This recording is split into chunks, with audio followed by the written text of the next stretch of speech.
इगतपुरी तालुक्यातील मुंढेगाव येथील शासकीय इंग्रजी माध्यम निवासी आश्रमशाळेत शाळा प्रवेशोत्सव व विविध उपक्रमांचे आयोजन करण्यात आले होते।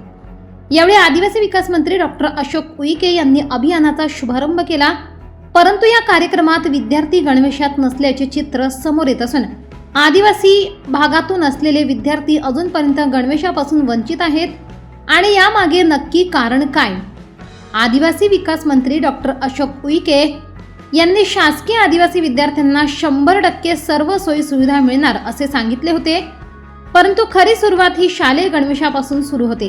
ते म्हणजे अद्यापपर्यंत विद्यार्थ्यांना गणवेशच दिला नसल्याने आश्रमशाळेत शाळा प्रवेशोत्सव व विविध उपक्रमांच्या वेळी विद्यार्थी हे विना गणवेश उपस्थित होते।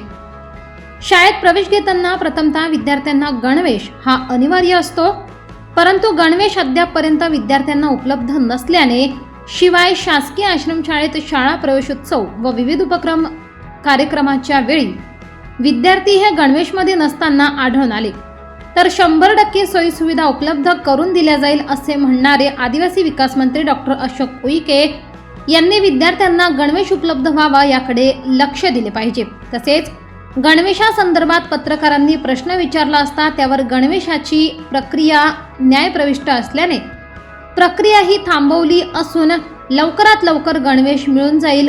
न्यायालयाचा निकाल लागल्यावर गणवेश विद्यार्थ्यांना देण्यात येईल। एकही विद्यार्थी गणवेशापासून वंचित राहणार नाही असा शब्द आदिवासी विकास मंत्री डॉक्टर अशोक उईके यांच्याकडून देण्यात आला। मात्र ही प्रक्रिया किती दिवस सुरू राहणार? न्यायालयाचा निकाल कधी लागणार?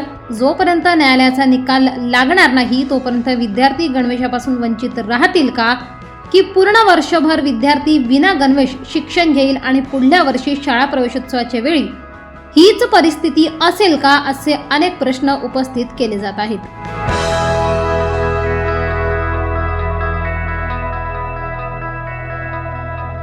मागच्या वर्षी जे प्रक्रिया राबवली होती त्या गणवेशाची प्रक्रिया न्यायप्रविष्ट असल्यामुळे आमच्या विभागाच्या माध्यमातून आम्ही ते प्रक्रिया राबवलेली आहे, पण तो न्यायप्रविष्ट असल्यामुळे थांबलेला आहे। लवकरात लवकर गणवेश मिळून जाईल, तो काही विषय नाही। गणवेश देणार जास्त न्यायालयाचा निकाल लागल्याबरोबर गणवेश मिळून जाईल, तयारी आमची पूर्ण झालेली आहे। 100% एकही विद्यार्थी गणवेशाविना राहणार नाही हा शब्द